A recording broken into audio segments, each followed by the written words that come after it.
Finding peace in the storm. Growing up, some of my greatest memories were made with my dad and younger brother out on our family boat.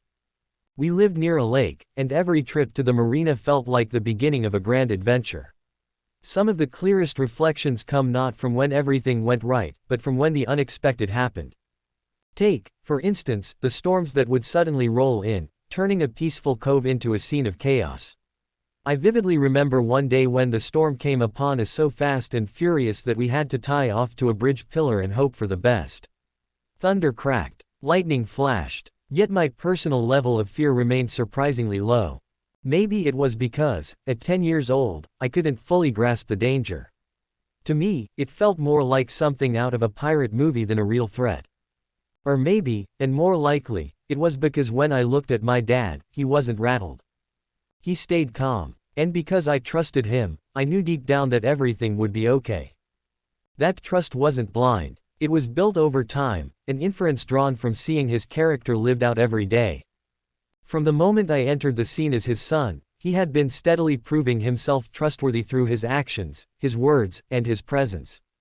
Reflecting on those memories makes me wonder, why, then, is it so much harder to find that same peace when facing the storms of life today as a man? If I'm being honest, it's still harder for me to put my full trust in God. Writing that truth is uncomfortable, but necessary, because I know I'm not alone.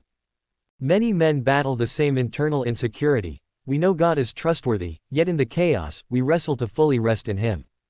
For me, there is tremendous hope in knowing that even the disciples, the very ones who traveled side by side with Jesus, struggled with trust.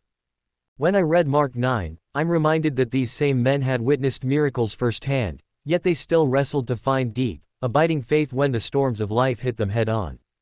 It encourages me to realize that struggling with anxiety and trust doesn't disqualify us, it gives us an opportunity to reassess and reconnect to what we have always recognized to be true, which is that we are protected by God and that He has a plan for each of us.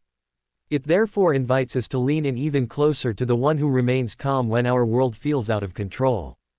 If the disciples needed reminders of who Jesus is, then surely there's grace for us too.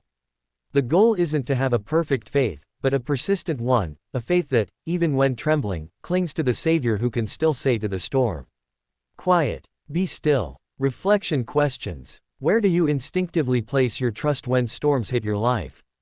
What moments in your past reveal God's faithfulness during your storms?